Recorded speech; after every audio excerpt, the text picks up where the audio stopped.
Gusto kong i-share yung natanggap ng isa kong real video na comment as soon as lumabas siya sa scheduled post, sa scheduled time, kaninang 7 a.m.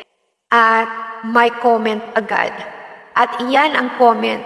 Anong klaseng supporter yan na magbibigay ng 3 broken hearts? Nakaka-broken heart talaga siya.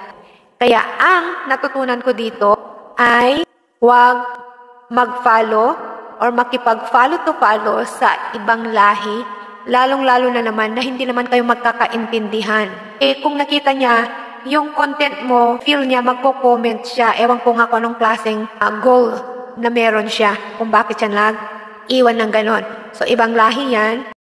So, gusto kong ituloy na ipaliwanag kung ano yung mga maaaring consequences ng pagkakaroon ng ganitong comment sa isang content para naman alam ninyo kung ano yung mga dapat at mga di dapat ninyong gawin. Kung kayo ba ay supporter or panira lang. Kaya pasensya na kung napaka-negative yung salitang panira lang. So bago ko ipagpatuloy, huwag nyo kalimutan na pindutin yung follow button sa tabi ng aking pangalan. Saka na lang kayo mag-like sa huli kung talagang naman nagustuhan ninyo yung video na to. So yung una ay ang engagement metrics. So itong comment na broken heart ay maaaring mapapabilang sa negative engagement na makakaapekto sa overall engagement ng isang real video.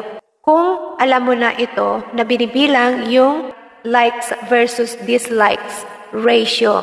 Kung mas marami yung dislikes kesa sa likes, ay syempre doon i-interpret ni algorithm na yung content na yon ay hindi siya maganda. Kaya bago pa man maboring yung mga iba, ay bawasan na niya ang visibility ng ganitong content. Ngayon, yung pangalawa naman ay tungkol sa algorithmic impact. So Facebook's algorithm might interpret the broken hearts comment as a signal that your content is not resonating with viewers, potentially affecting Reels visibility or reach. So yan na yung nabanggit ko bago natin umpisahan yung pangalawa na siyempre malalaman ni algorithm kung anong klaseng mga comment ang natatanggap ng isang content at doon na niya i-interpret na ay ganito pala.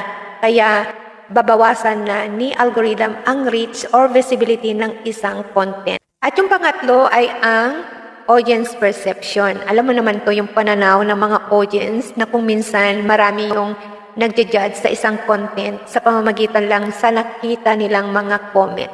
Kung ang mga bumungad sa kanila ng mga comments ay mga negatibo at syempre mga broken hearts, ay agad na nilang i-judge yung content na huwag nang sayangin yung panahon nila dyan kasi nga mga negative yung nandun.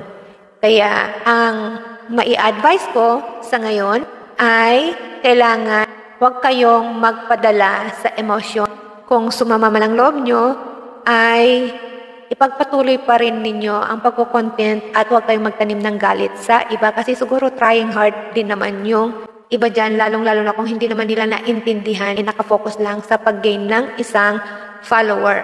Pero hindi nila alam na sila din ang mapapahamak sa ginagawa nilang pagko-comment ng hindi maganda. Kasi maaaring mamarkahan ni algorithm yung account nila bilang spammy.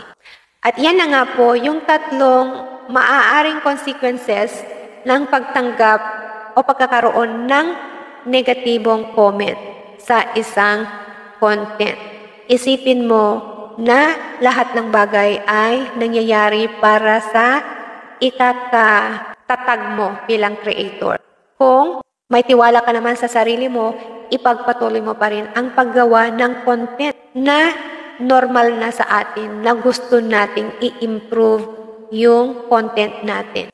Sana may natutunan ka at sana i-share mo itong video na to para naman malaman din ng iba. At gusto kong iwanan ang ganitong salita sa inyo na kailangan makipag-engage kayo ng tama